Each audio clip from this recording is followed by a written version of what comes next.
Hello and welcome to this Editors Roundtable, which is part of the Self-Publishing Advice Conference brought to you by the Alliance of Independent Authors.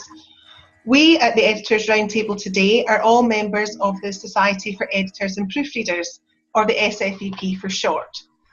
The SfEP is a professional organisation based in the UK but with members all around the world. We are the people who work with you to make your writing accurate, readable and engaging. Today we're going to cover a fair number of subjects around editing, including what editors do, the different levels of editing, how much an editor costs, how to find the right editor for you, how to plan and budget for editing, and much more. My name's Denise. I am a professional copy editor and proofreader based in Glasgow. I specialise in non-fiction, particularly business and education, and I'm an advanced professional member of the SfEP. I'm also its marketing and PR director, and I'll be chairing this roundtable today. It's over to everybody else to introduce themselves now, and we'll start with Kia. Hi, I'm Kia Thomas. I'm an editor and I offer developmental line and copy editing across a variety of genres, but mainly specialising in contemporary romance and working largely with independent authors. And I'm an intermediate member of the SfEP. Thanks, Kia. Carrie? Hi everyone, I'm Carrie O'Grady. I'm usually practice under the name The Hackney Fiction Doctor. And like Kia, I edit fiction across all genres, developmental and copy editing, and I also review books for The Guardian. Thanks. Catherine? Hi everybody, I'm a former journalist who now specialises in fiction for mainly independent authors and small publishers. I work on a sentence level, I do copy editing and line editing mainly. I'm an advanced professional member of the SfEP and I am based in Aberdeenshire. Thanks, Catherine. Finally, Louise.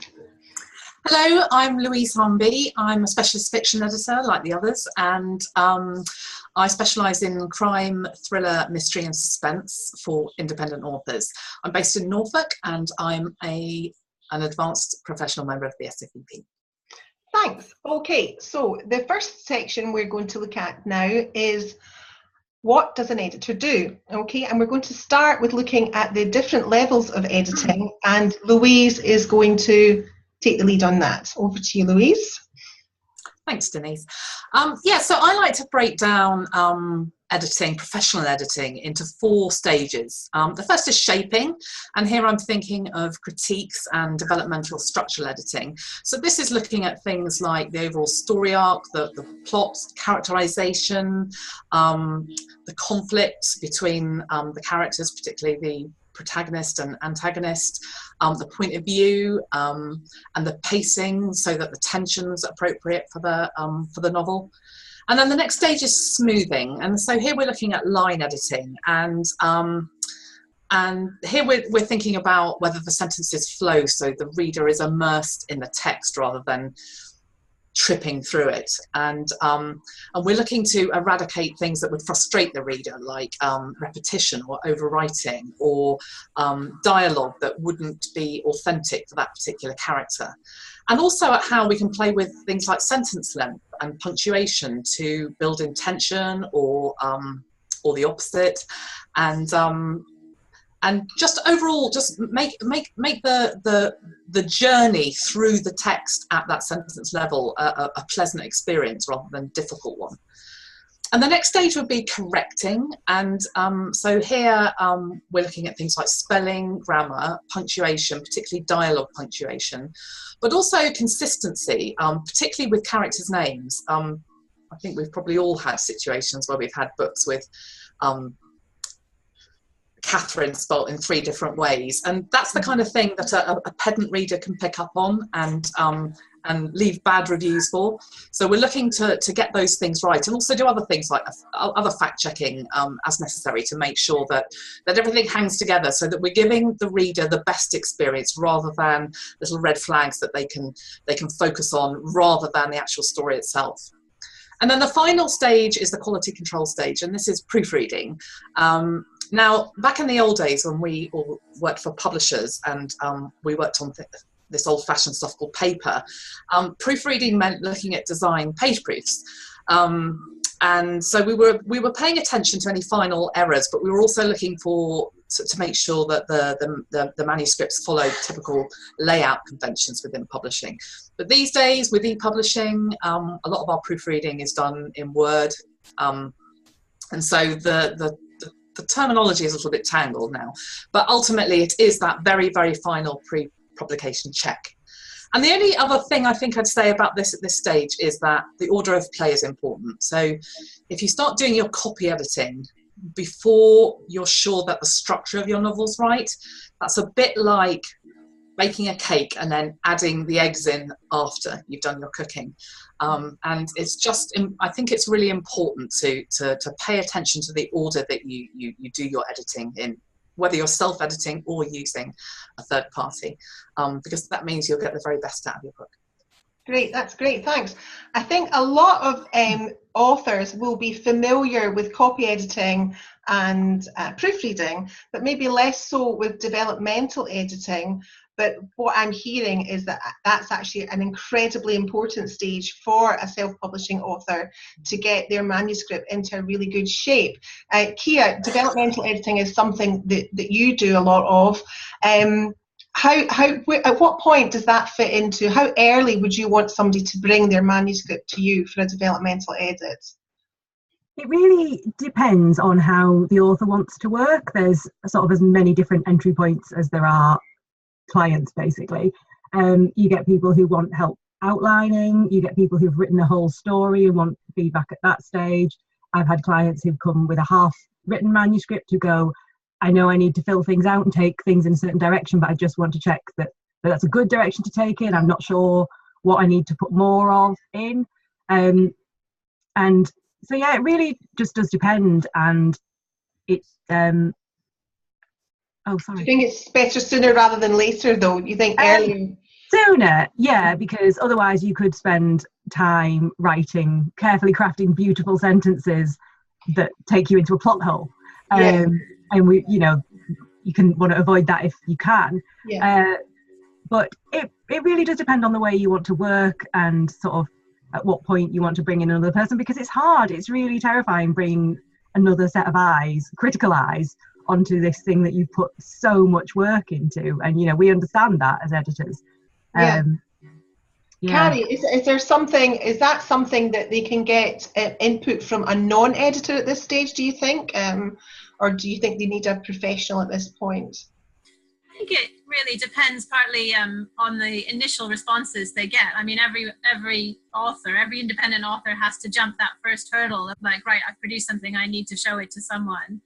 And hopefully, obviously first they show it to their loved ones who will tell them it's the best thing ever. Mm-hmm. And after perhaps they'll widen the net and, get some beta readers, strangers on Facebook. And that's the response they get from those people might be a little more harsh. And they may well then feel that it's time to turn to, someone who can really dive in there and maybe not just identify the problems, but also fix them, hopefully. Yes, because it's one thing being able to identify that there are plot holes, but I would imagine that it is a skill to help somebody work around them and work through them. Yeah, you've got to understand not just that this is a problem, you've got to be able to understand and explain why this is a problem and how you can get out of it. And I think the thing about a developmental editor, if you get one early on, that gives you more knowledge and more understanding of how to talk about your story and how to think about your story. Mm-hmm. That you can then use, in your next story and the next one and the next one, and you'll keep learning, and it helps you become a better storyteller. Yeah. Kat, developmental editing isn't something that you offer, but if somebody was to come to you with a manuscript for copy editing or line editing and you felt it needed a developmental edit, how would you handle that? I mean, it's difficult because you never like to go back to somebody and say, look, you've skipped a couple of steps here, it's not really ready for this. For some people, just sending it to an editor in the first place is a huge kind of milestone for them, and it's taken them a long time to get the confidence to do that. So you need to be aware of that when you're dealing with people. but you also need to think of it in the way that you are doing it to help them. It doesn't do them any favours if you take their several £100 and copy edit the manuscript when you know it's not ready, and when you know there's big problems with the story. You're much better served going back to them and saying, this isn't ready, but I can maybe refer you to somebody that can help you get it to that stage. As editors, I think we do have a duty of care in that sense, wherever possible, to not just take people's money because it's being offered, but to actually try and tease out what it is that they need, and either offer help them with that ourselves, or if that's not something we do, then pass them on to somebody that can help them with that. So part of being a professional editor is recognising when something isn't ready for the stage that you offer, and putting it back into the to the author's hands with some guidance about where to go next. Similar with you, Louise, you do the same sort of thing? Definitely.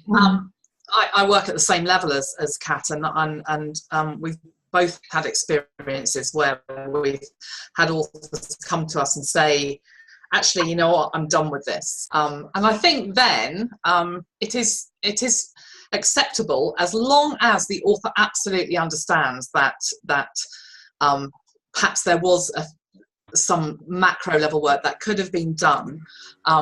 Then I will do sentence level work for them, because sometimes it's a journey for them, and actually this isn't the novel they're going to publish.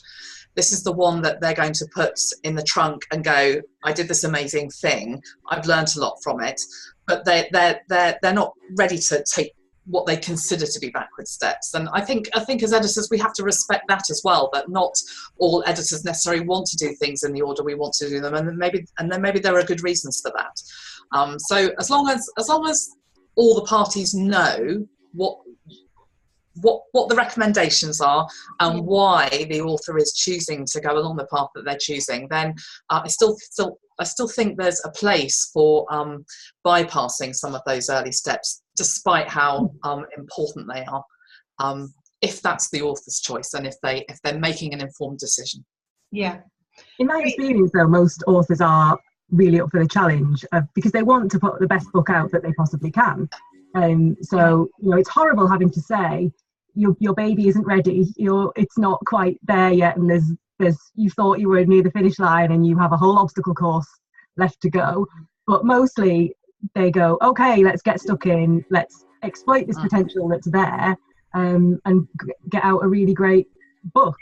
And some of those are some of the most rewarding clients to work with, the ones who really roll their sleeves up and get into that challenge. Yeah, so it's hard for an author not to take that personally, but if they can overcome that, then it can be a really rewarding stage in the editing process. One of the things that was mentioned there a couple of times is authors spending hundreds of pounds on editing, and that leads us in nicely to the $1,000,000 question of how much does an editor cost? Not $1 million. Not $1 million. Only if you want it to be. And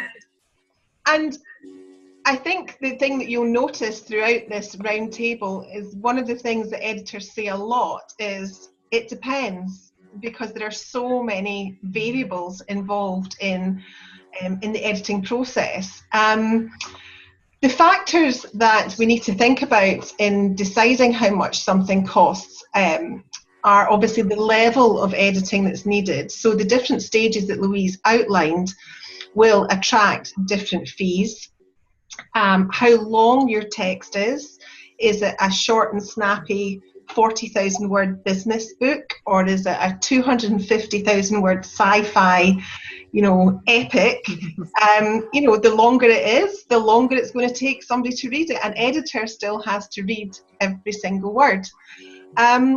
Your schedule, where is your schedule? How flexible are you with timing? I think one of the things that all of us would say is don't wait until you've typed the end before looking for an editor, because especially if you have a specific deadline that you want to publish by for whatever reason, the editor that really is the best fit for you might not be available.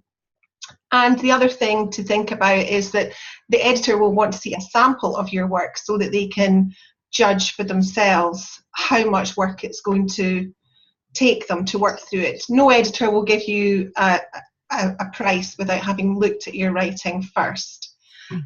Does anybody want to comment on any of those topics about how they go through the process of working out how something is charged, the variables that they will take into consideration? Louise?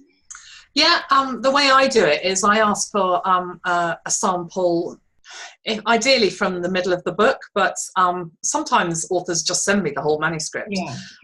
And I won't read that for the purposes of giving them a quote, but I usually can read, if I read a couple of chapters, I can usually get under the skin of the book, and that helps me to make a decision, first of all, not even how long it's going to take me, but whether actually I'm the right fit for it, because sometimes I do get, sure we all do, I get a book and I think I can't, this isn't for me, I cannot get under the author's skin here, and that means I'm not going to be able to edit it emotionally and responsively.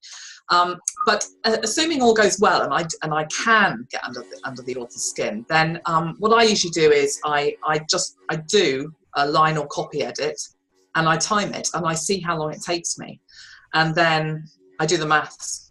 Yeah. I work out how long I think the whole thing it will take, and I factor in other things, like, because there are certain elements like how much tidying up the manuscript needs, in terms of, if it's going to need a lot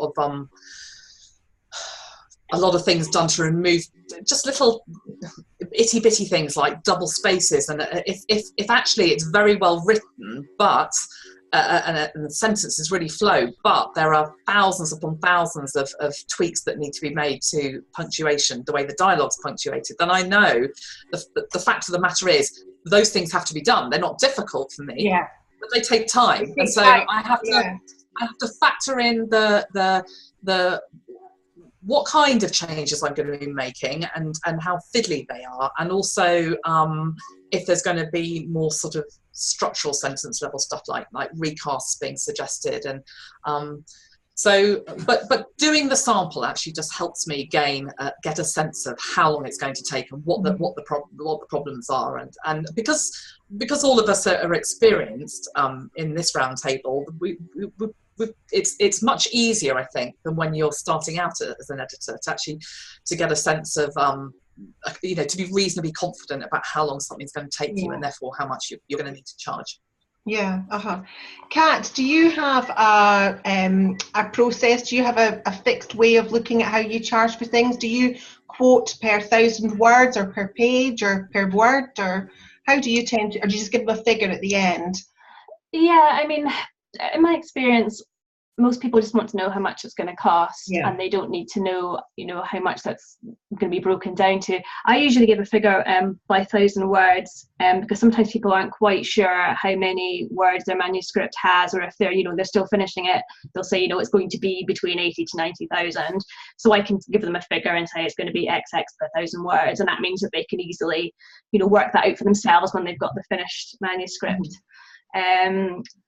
I kind of do things the same way as Louise, really, in terms of getting the sample, seeing how long it takes me to do. I keep records of how long pieces of work have taken me in the past, so I've got this kind of list of what my average speeds are for different types of work, so that really helps to inform how long it's going to take me.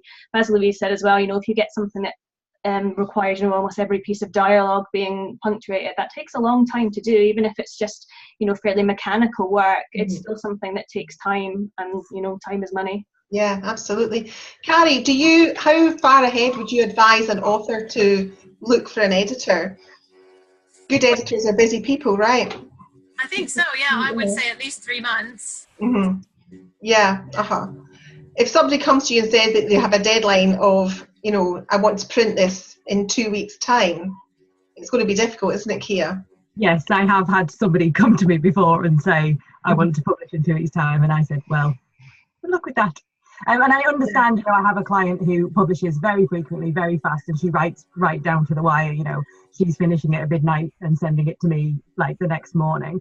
We understand that indie publishing is very fast-paced. We have prolific publishers, but you do need to sort of plan and build in some contingency as well, because, you know, all it takes is a couple of days of having a cold, and that sets your writing schedule back, which sets your editing schedule all off course. So yeah, plan and build in contingency, because editors are busy and editing takes time, and you can't rush it. If we rush it, we do a bad job. Yeah. Anybody ever discuss rush fees with clients? Yeah. I have in my non-fiction work. I won't do it with fiction because of the way I work. This is just a very personal thing, but because of the way I work, I tend to be booked up quite far in advance anyway, which means rush work has to be done out of hours, and that means I'm likely to be tired. I don't think there's anything wrong with doing premium rates for authors who need fast turnaround. If you've got the time to do it and still do it well, that's great. It's just the way my life works. I don't. So I don't. But if I was going to offer rush rates, then I think given that it does require juggling and flexibility, that there is a case for saying this is going to cost more, because that, you know, it's what Kat said, time is money, and if you're going to have to put in your evenings as well, that's going to cut into, you know, editors have lives too. Yeah, absolutely. Yeah. And so we've been talking a bit about how we work out what we're going to charge, but we're still studiously avoiding numbers, and people do like numbers. So I am going to talk figures. I'm not going to put anybody in the spot here.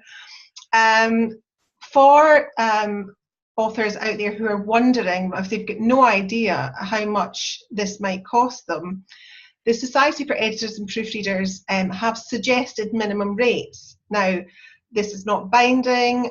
You'll find editors who charge less, you'll find editors who charge a lot more, and of course all the factors that we've just discussed come into play about what the ultimate figure is that your editor will charge you. But the most recent figures that the SfEP have suggested are £24.30 per hour for proofreading, £28.30 per hour for copy editing, and £32.60 per hour for developmental editing. So I think in the UK, talking in the range £20 to £35 an hour, however that's presented to you, gives you a ballpark figure. Is that something that people here would generally agree with, roughly? Yeah, I think it's difficult. It is difficult for authors, especially newer authors, to understand hourly rates, and I think that's why a lot of us don't quote hourly rates and quote by project or per 1,000 words or whatever. You know, those obviously are good standard rates. And so I think it's helpful as well to have a sort of idea about how long editing can take, which is obviously it's very, very difficult to pin down because every editor is different, and every manuscript is different. I usually advise authors to think around 2,000 words per hour as a rule of thumb for copy editing, just to work out a budget, but with the caveat that, you know, it depends. Sorry. No, and I think this I think that helps to show people how every quote is unique and every quote is custom to a client, that we can't just say we will charge X number of pounds or dollars for a 70,000 word book. And that's why a lot of editors don't put rates on their sites, or if they do put rates on their websites, they put these quite large ranges, because it's almost impossible you end up delighting somebody or frustrating someone. It's rare that you're going to get it bang on, and Absolutely. so a lot of us don't put rates on, or, you know, for that reason. It's not being evasive, it's just... No, absolutely. And I think it's important to remember that you get what you pay for. And I think we've all had clients who've come back to us after we've given them a quote and told us that somebody else has offered to do it for a very low figure, perhaps through a bidding site or something, but then that's not necessarily going to be the best job for them. So, you know, I think that the thing I like to remind authors is that you're not just paying for the time that it takes somebody to work through your book. You're paying for their experience and their knowledge and the value that they can bring into making your book the best it can be. And you don't get that for $50 to review a book. So it's a difficult topic, isn't it? But I think it's an important one for us to discuss. Louise, you were going to do a bit of a talk about planning a book budget. I think this follows on quite nicely from talking about money, timeline, scheduling, how to think about the process with regard to We've actually covered some of it already, yeah. But I think that it was Kia that said, do your planning. And I always recommend that authors start building a book budget before they've even started writing, because this has been mentioned earlier as well, this issue of when you're searching for an editor, it's not necessarily about looking for the best, because there are lots of best examples out there. It's about looking for best fit, and it's gutting for an editor, an author, I beg your pardon, if they find somebody who they really gel with, they think this editor really gets me, but I really want this book out in 2 months, and that editor's booked up 6 months in advance, and then they have to make that decision about waiting versus finding somebody else. And there are occasions where authors just decide, I feel, this was mentioned earlier as well, this issue of feeling that you're in safe hands, that it takes courage for a lot of authors to place their works of art, that these are things that are precious to them, and so it's so disappointing for them if they end up feeling that they can't work with the person they want to, and they actually can't wait. Perhaps they want to get that book out for some sort of seasonal event or something. So I would recommend you plan a book budget early on, and a schedule, so that you book your editorial services in, and give plenty of time for that. I had a situation just this week where an author is booked in for copy editing in a week's time, and he got a developmental edit and a copy edit done at the same time, and the editor has come back to him and pointed out lots and lots of things that he needs to look at, and he said to me, can I have an extra 2 weeks? And I'm like, no, because I'm now booked up until September, so and he doesn't want to wait that long. So now he's working like Billy-O to try and get everything done so that it's ready for me to proofread. And it's all turned into a little bit of a race, when actually, if he'd been a little bit more, he's a beginner writer, but if he'd known this, he'd have probably started planning a little bit earlier, and then he wouldn't have found himself so stressed. The other thing about planning is that it gives you time to save up, and we've just been talking about how much money this all costs. And the sooner you start building a book plan and a book budget, the sooner you can start sort of making all the thinking about, like, what do I need to find money for? Which levels of editing am I going to invest in? Do I need a formatter to help me with my Mobi or EPUB files? Who's going to design my book cover? All of those things might be things that you can get friends to do, or they might be things that you actually want to source a professional for. But if you're going to source a professional, they're going to cost money. So the sooner you can start booking those people in, sourcing those people, first of all, the right people, those best fit people, the people who can get under the skin of your work, and then get them locked in, and then you've got plenty of time to save up as well, and that just takes a whole load of stress out of it. Yeah. Should an author expect to pay a deposit when they book an editor? Kat? I tend to ask for a deposit for new clients. I don't usually for repeat clients. For new clients, I usually ask for a small deposit just to book a slot in my schedule if it's going to be a few weeks or months out. That's just so that protects myself a little bit, so that if I, have put them down for a slot and then, they're not ready, or they decide they don't want to get it done, then I don't have a sudden, hole in my schedule. I also find as well that taking a deposit kind of lights a fire under people a little bit, because when someone commits to it on that level and they've paid, £100 or whatever it is, that's a real incentive to actually get it finished, because you don't want to lose that money. For repeat clients, I'm a bit more flexible, and their schedules tend to shift a bit more as well. So I kind of, fit them in a bit more where I can. But I think, I'm not sure what others do, but I like to have the security of knowing that you know, there's a deposit, and that means somebody's serious about their swap, I suppose. Yeah. Carrie, do you do the same thing? I do the same, yeah. I sort of send over some paperwork, and there is an exchange. They do send over a deposit generally, especially for developmental editing, which is a more long-term project, so it's often more expensive, unfortunately. And you know, the thought as a freelancer, the thought of maybe doing like 6 weeks work and then having someone do a runner is kind of terrifying. So yeah, as well as for them. I think it can help authors as well with their cash flow, you know, because I usually take 50% off from new clients. So to only have to find half of it at the beginning and half of it at the end, that can really help rather than handing over a huge chunk of money all at once. Yeah.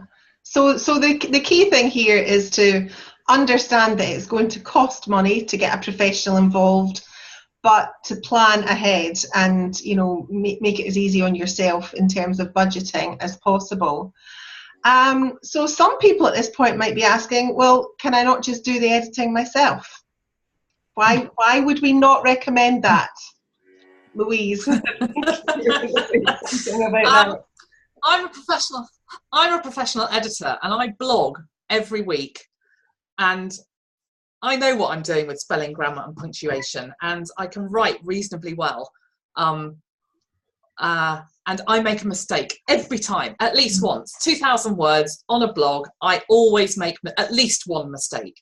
And that's why I hire mostly, I don't do it every time, but I mostly hire one of our colleagues to proofread my blog posts for me, because I want them to be as good as they can be. And so if I am comfortable with putting a sentence down and making sure that it's polished, and I make mistakes in 2,000 words, then imagine what I would do in an 80,000 word novel. And the fact is, we can't self-edit our own work. We just, there are probably a handful of people on the planet who can self-edit perfectly. It's not it's not a reflection on people's ability at all. It's just that when you're writing, you are in a different headspace, and you see on the page what you want to see so often because it's in here and in here. Sorry, I'm pointing to my heart. So show on the camera. It's the eyes can be tricky, and that's why fresh eyes on it, whoever's those are, makes a world of difference. Do self-editing by all means, but don't rely on it. Not if you want your book to be the best it can be. I don't. And I know we all have people, authors who will come to us and say, oh, I've proofread myself. It's really clean. It doesn't need much work done to it. And then we find lots of errors in it. Kia, what sort of things do you think are quite common errors for people to miss themselves? I think there's a whole sort of group of errors that it wouldn't occur to you to look for if you hadn't been trained to look for them. Things like hyphenation consistency.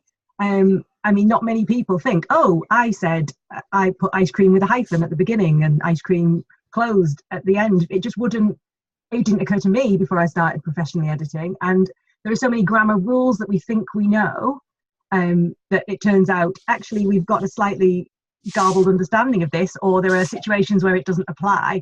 You know, we've all seen in editors forums literally hundreds and hundreds of comments about where should I put this comma in the sentence, because it's just not as simple, I think, as people think it is. And then there are the little ticks that you get into, you know, like, this is a killer line, this is a great line, and it's so good that I'm going to use it in 3 different places. Yeah. And things like, oh, I forgot that I took out the chapter where this character's brother first appeared because I needed to tighten up my pacing, and now this character's brother is in the end, but I know who his brother is because I wrote him. But the reader's going to be going, who is this person that just appeared? Yeah. So it's all of these things that editors are trained to spot and experienced in spotting, that, you know, not that you're not good at grammar, that you're not a good writer, but it's just so difficult to get used to the idea that these are the things you have to look for.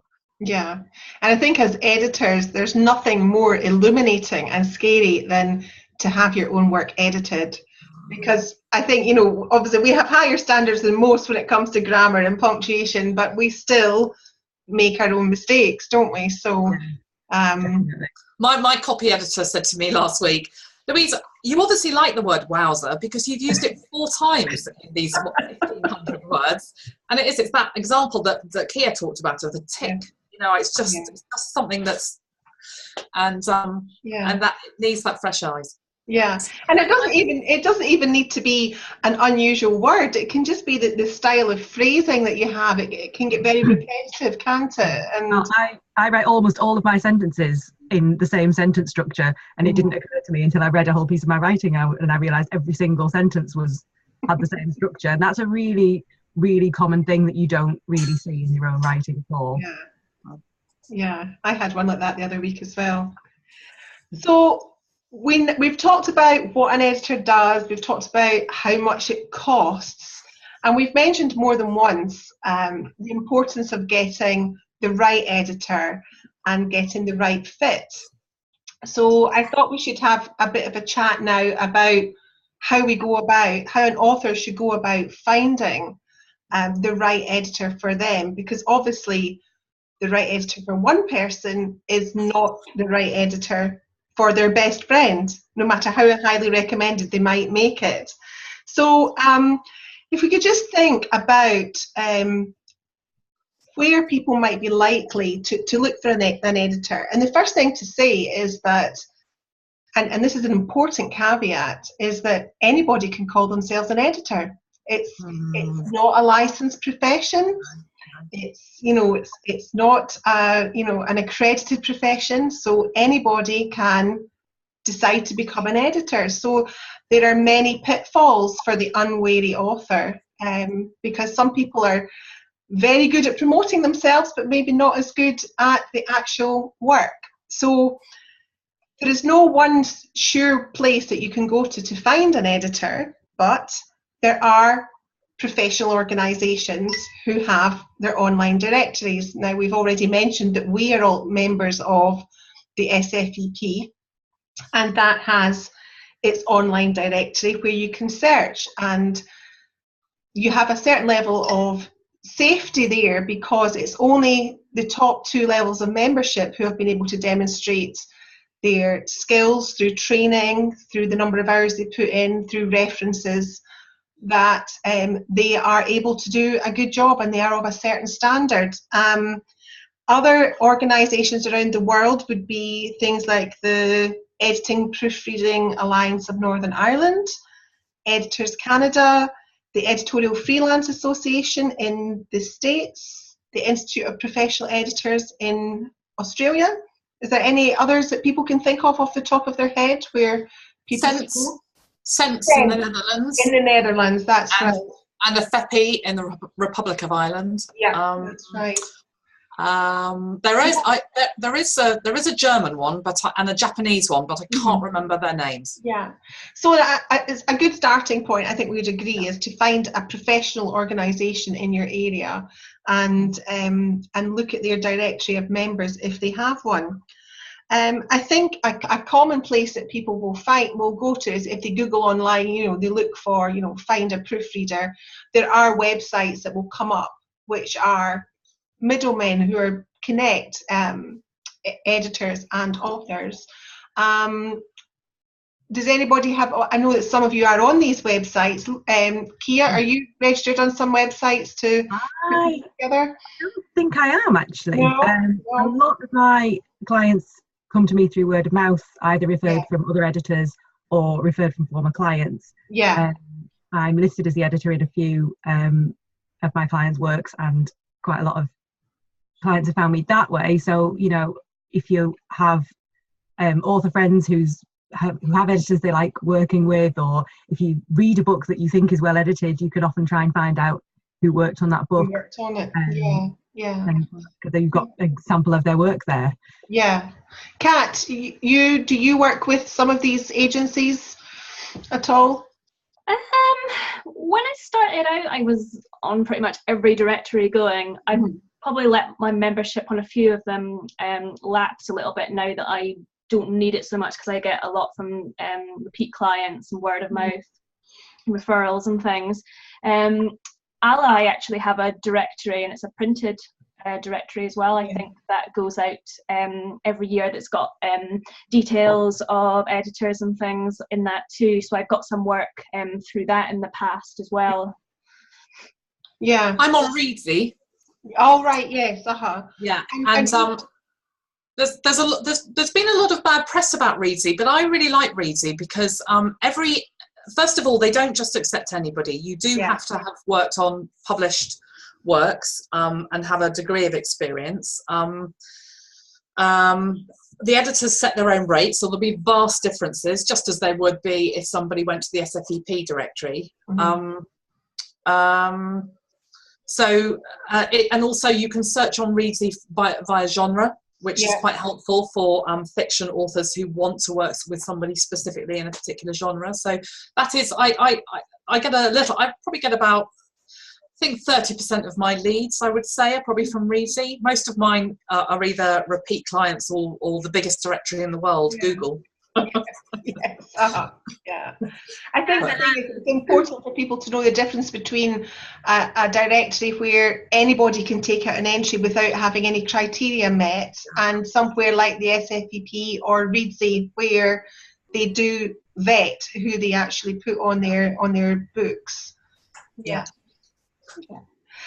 If somebody is not going through an organisation like a professional body or an agency or directory, there are some things that the authors can look for to help them make a decision, because if you Google, find an editor, you're just hit with like a million, 10 million hits or whatever. And I mean, I've written a blog about this in the past, and there were 6 things that I felt were helpful to consider when an author was looking for an editor. And I'll just run through them quickly. 1, have they got an online presence, and if so, where, and does it look professional? So that could be their website, their blog, LinkedIn. Are they on Twitter? Are they on Facebook? You can get a real sense of a person by their interaction on social media, and that's a good starting point for thinking whether or not you would like to work with somebody like that. What training have they done? They should if they've done professional training, that should be listed on their website somewhere. We know ourselves that having a degree in English is not necessarily what you need to be a good proofreader. You need industry-specific training, and that training might come from an organisation like the SfEP or the Publishing Training Centre or the Editorial Freelancers Association, but evidence of them having taken specific editorial courses. Are they members of a recognised organisation like the ones that we've discussed earlier, the SfEP, IPED and others? It's not compulsory, as we mentioned. Nobody has to join a professional organisation, but if somebody has taken the time and spent the money on joining one, then they're much more likely to be an editor that you want to work with. And I think it's important to say that not all editors are members, and you can have very good, highly experienced editors who are not members of any professional organisation, but it is one other factor to bear in mind. And then obviously, have they got a portfolio you can check out? Are they working in genres that you want to work with? Do they have testimonials from SASPI clients? And have they got evidence of CPD? So ongoing training, which I think is something that we all feel quite strongly about. Anybody want to add anything to that or pick up on any of those points here? Because that was quite a lot that I covered in terms of, using that information to help you make a decision about finding the right fit of an editor. What makes a good fit? I think the one thing I might just quickly add is that do make sure that you do have a conversation with more than one. Yeah. Because it might be that you think you found the perfect website or the perfect price, but actually, do talk to 5-6 editors, because only then might you see the particular thing that's making you gel with one over the other. So by all means, I think you're absolutely right, Denise, to focus on those core criteria for helping you make your decisions. But still have conversations with people. Absolutely, yeah. Editors are so different. Like, we all have different styles, different personalities. We all work in different ways. You know, some people have a lighter touch than others. Some people go in a bit heavier. Some people are, you know, very like sort of rigid and descriptivist. Some people are far less so. You get people who are a bit irreverent and sweary, maybe. You get people who are much more professional at all times. And editing is, we're not just providing a service, this is a relationship.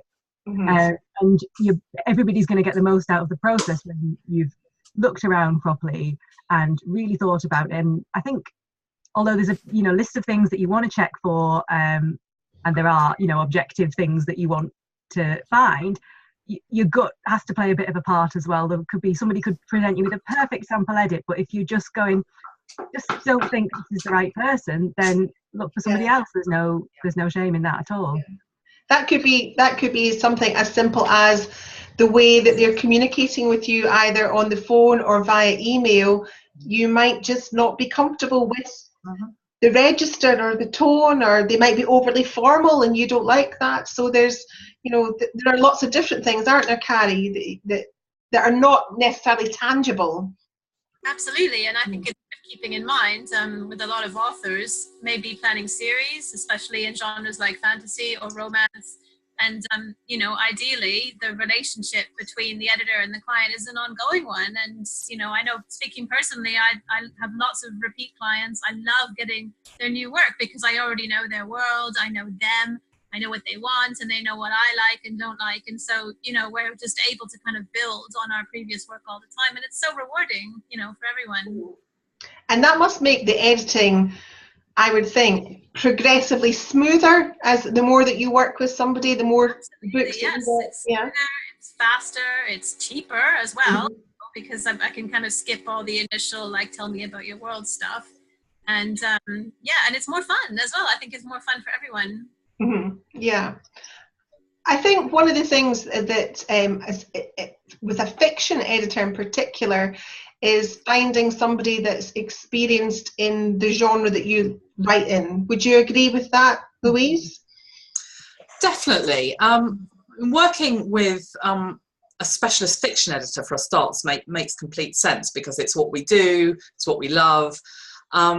And fiction has its own conventions and quirks that maybe perhaps people working in non-fiction like yourself might not be so used to handling regularly, just as you've got things in your field that we won't be.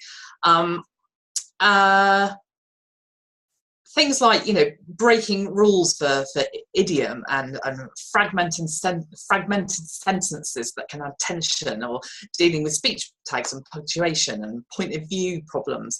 But within subgenres, there are conventions too. So I do a lot of work with crime fiction authors, and I see how a lot of them play with sentence length, for example, to build tension and pace, particularly in action sequences, or to instill a sense of fear and mood in the reader. And so if you read fiction in the genre that you edit in and you love that genre, then you come to know those quirks and understand them. And so you're in a much stronger position to particularly guide beginner authors who maybe are overwriting. You can use your knowledge of those genre conventions to help them, not just at macro level, but even at sentence level, to really bring the best possible book forward.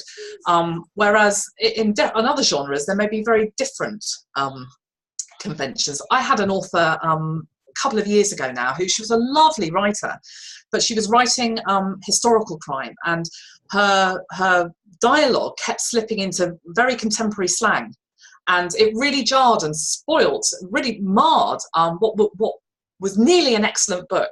And so understanding the conventions of historical or Victorian fiction even is I think really essential. So I think that's why it's good to work with editors. All of us here, yes, we work across genres, but we all have our favourite genres and genres that we're more familiar with than others. And I do think that definitely has a part to play. I don't think it's a rule I don't think you have to have an editor who is who works in a particular genre, because I think there are other factors that we talked about earlier, like that sense of that register between you both, just that sense of familiarity and understanding. But I think it is one factor, and it's an important one. Yeah, I think it's as an editor, it's about knowing your own limitations and what you're comfortable doing and what you're comfortable not doing as well. I don't do space opera. Do you not? No. Neither do I.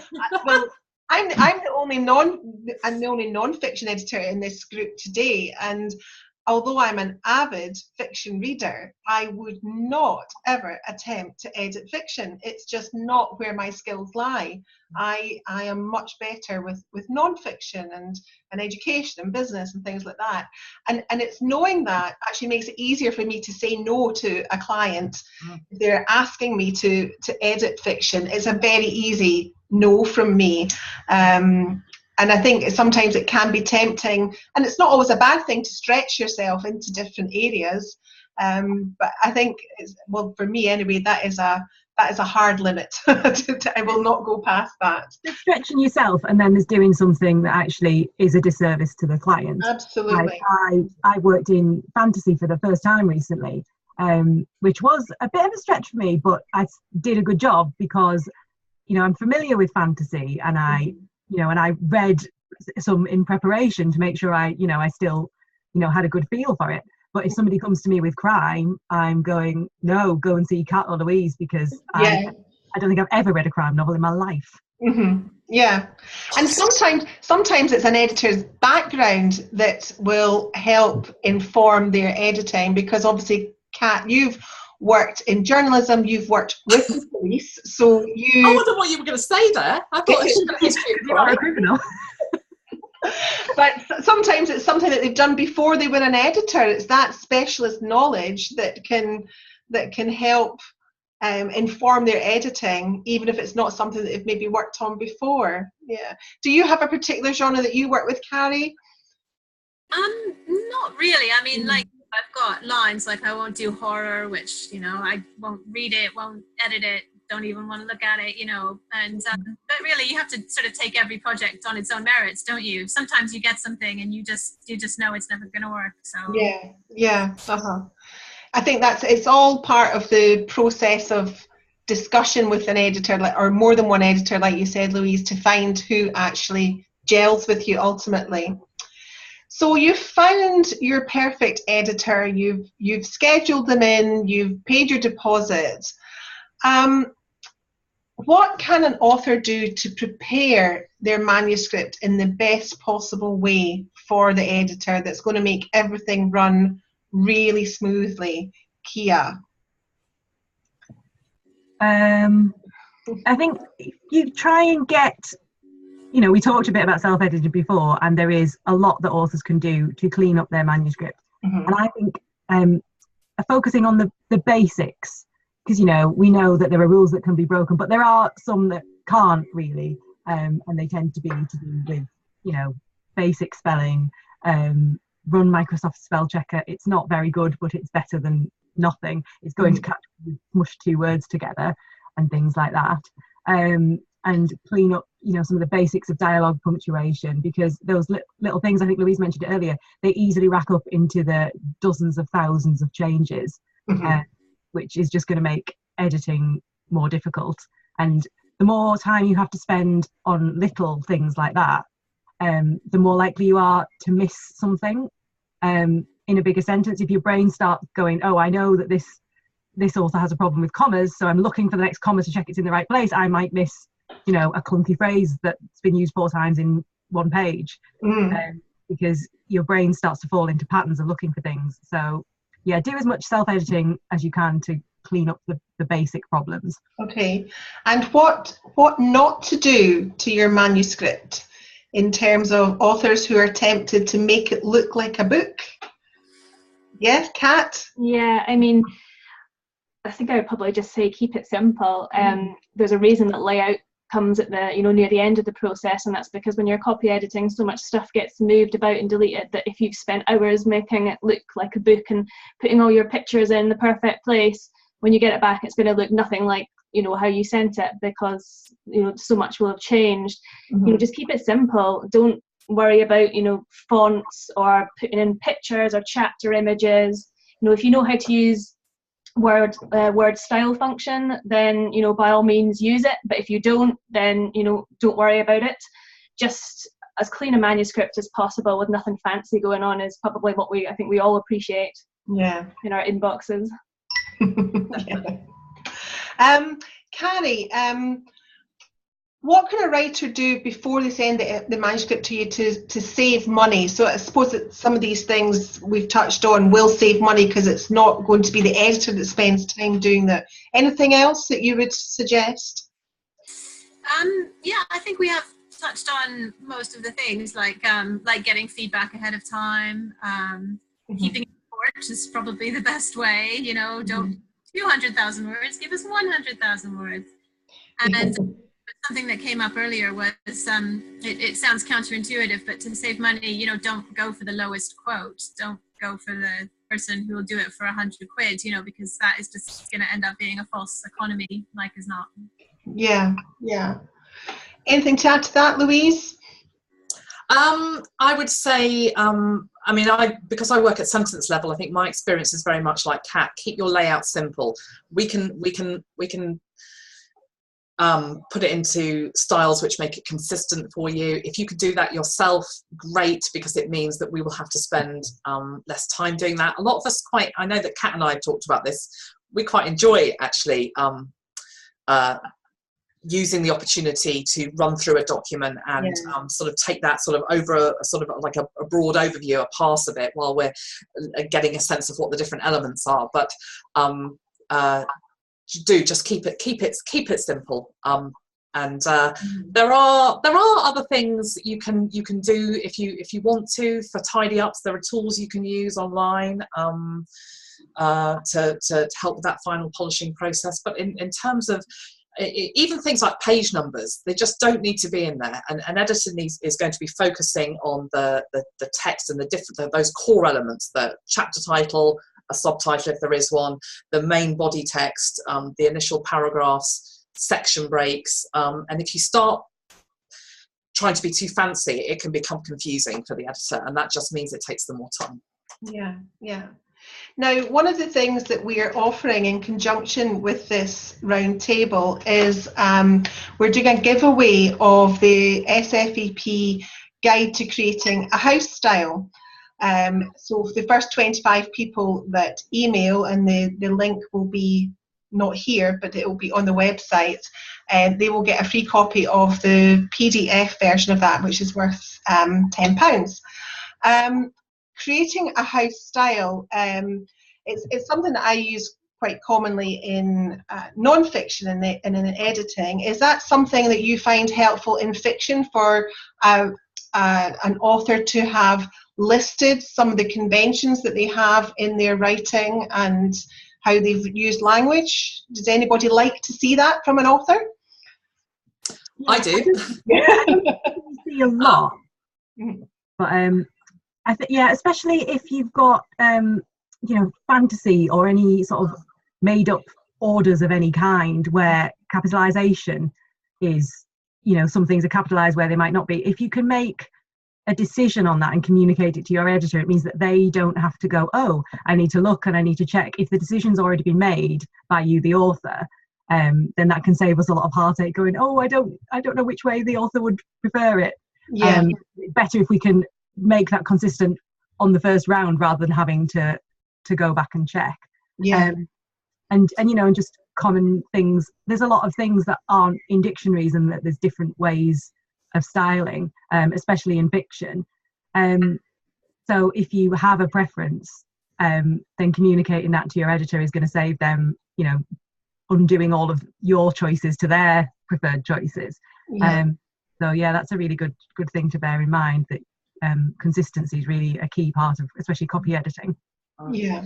And those world-building rules that Kia touched on, that can come into play with fantasy, science fiction, but even some kind of slightly futuristic thrillers, that there can be rules of the game which might not quite work in the real world. And if the editor understands early on what those are and how they are going to be rendered in terms of capitalization and spelling, then it's just another time saver.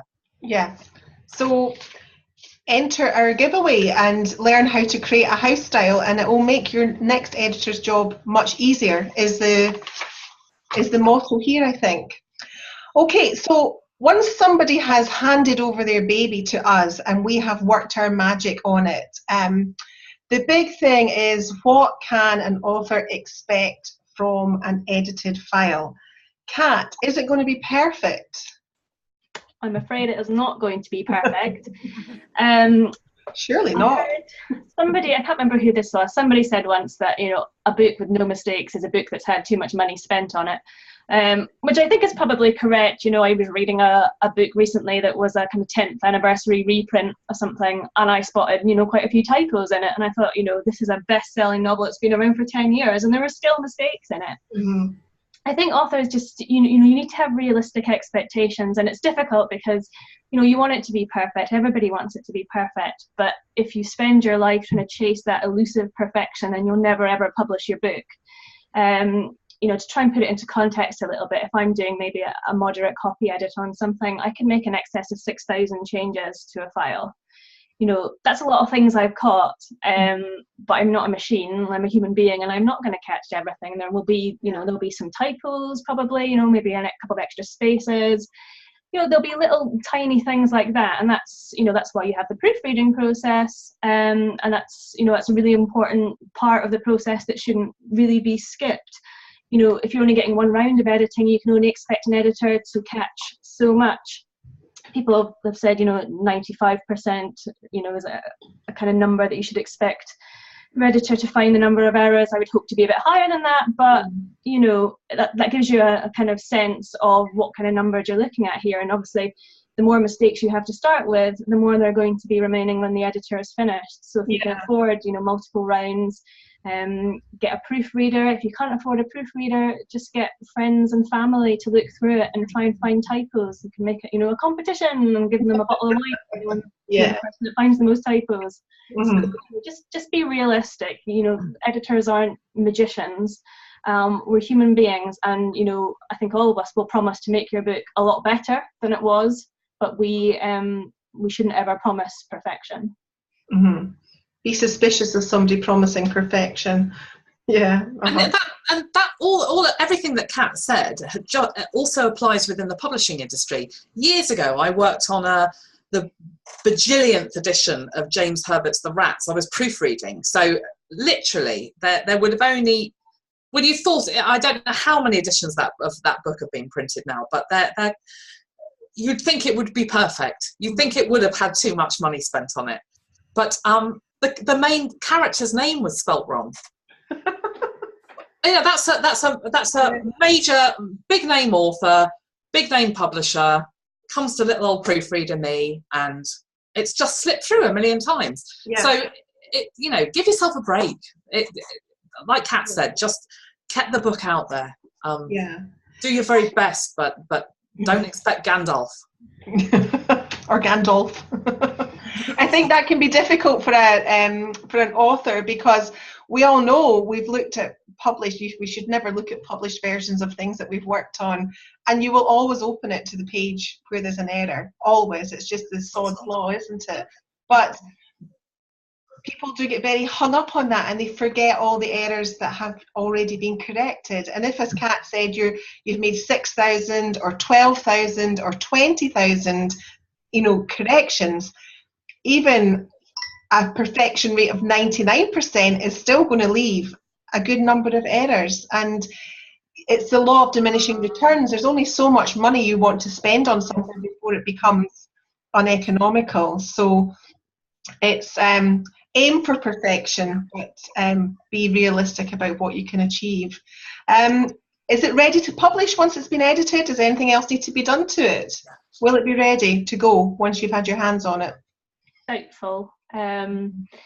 You'll want to, I mean, I always tell authors to be realistic about timelines as well, because, you know, sometimes you'll find an author that's spent maybe 3 years writing this book that is a real labour of love, but then they expect, you know, to have it edited, you know, and out on sale on Amazon within, you know, 3 weeks. And that's not really, you know, a realistic kind of time frame. You know, when a file comes back from an editor, there'll be, you know, it'll take you some time to go through it. There'll be lots of changes. There'll probably be lots of comments that you'll have to respond to, queries on the content. And even when you're done, you know, responding to all of that, then you've then got the proofreading section. It's then got to go and be formatted. You've got all the stuff like cover design. You've got all your marketing and things to get ready. So, you know, it's a long process, and it helps to have that kind of mapped out, and just to be realistic that you're not going to get it back from the editor and publish it next week, because that won't do you any favours either. Take your time and do it properly, because you only get, you know, one chance to release this book for the first time. Yeah. Carrie, what, an editor cannot guarantee a bestseller, can they? Sadly, you know, much as we would love to, I'm afraid it just can't be done. There is a limit to our incredible powers, and you know, there are things we can't do. We can't guarantee you a bestseller. We can't even guarantee you that an agent will pick up your manuscript, or a publisher. But, you know, I think it's important to note that what we can promise is that people who look at your submission, agents, publishers, whoever, they will take it seriously. That's our goal anyway, is to get it in the kind of shape where, whether it's on Amazon or it's on an agent's desk or something, it will be, you know, taken seriously as a project that's worth people considering. Great. Okay. I think we're reaching the end of this round table. So what I'm going to do is ask each of you for one little tip or piece of advice that you would give a self-publishing author. I will start, and my advice is to see editing as a collaborative process where you're working together with your editor. We are not teachers marking an essay. We want to work with you to make your book the best it can be. Kia, what's your words of wisdom? I think my words of wisdom are, there is a lot of writing advice out there, and take it all with a pinch of salt. It's really easy to go too far in applying the rules that people tell you exist. But trust your instincts. We've talked a lot about how editors spot things and notice things, but actually I think most native English speakers particularly have a better grasp of the language than they think they do. So, you know, trust your instincts, and don't go through and take out every adverb from your piece of writing because Stephen King told you to. You know, use a bit of judgment. Great, thanks. Carrie, what would you say? I think I would say that one of the most important things you can do is just read. You know, find really good books, maybe books that are outside your comfort zone. You know, if you only write fantasy and you've only written fantasy for 15 years, why not, you know, pick up some of the past Booker winners and give them a go, and read and reread. If you've read a book, maybe read it again, and just ask yourself, you know, why has the author taken these decisions that they've taken? Why have they put this line here? You know, why have they started the book at this point rather than that point? And just, you know, read critically all the time. And it's just so rewarding in itself, but it's also rewarding in helping your own fiction improve. Great, thanks. Kat? Yeah, I think mine's probably a more kind of practical tip, which is to read your manuscript aloud if you can, or have the computer read it to you. You'll be amazed at things that your eyes just gloss over, particularly things like double words, you know, like the, and things like that you just do not notice, but they're very obvious when you're reading aloud. And it's also, you know, I'm quite a by ear kind of editor, so if I'm struggling with a sentence, and I think, oh, it's not quite right, sometimes when I read it aloud, I can kind of pinpoint exactly what's wrong with it, because I just think, well, that doesn't sound, you know, it just doesn't sound right. Yeah. So, you know, when you hear it being read back to you, or by reading it yourself out loud, you can kind of spot things that just aren't quite right. Yeah, that's really useful. I think that's great. Yeah. Louise? Mine's a practical tip as well, a self-editing tip. There's so much work for the indie author to do, and don't be afraid to use technical tools to help you. Earlier, Kia, I think, mentioned tools built within Word, but there are a whole raft of free macros and consistency checkers on the market, which are excellent, not because they do the job instead of you or us, but because they're like a second set of technological or electronic eyes. And there is nothing wrong with incorporating those into the self-editing process. It saves you time and it allows you to immerse yourself in the bit which you love the most, which is telling stories. Great, that's brilliant. I think that's plenty of food for thought for our authors now. Well, that brings us to the end of this Editors Roundtable today. I'd like to thank you very much for joining us.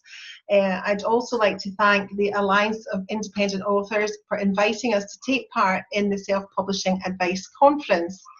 I hope you found the discussion useful and illuminating, and I hope that it helps you to understand a bit more about the editing process and how it fits in with your writing and how it can help you to make your book the absolute best it can be. And I'd like to remind you that when looking for an editor, a great place to start would be the SfEP online directory. Thank you again for joining us, and it's just down to us to say goodbye now. Thanks again. Bye for now. Bye. Bye. Bye.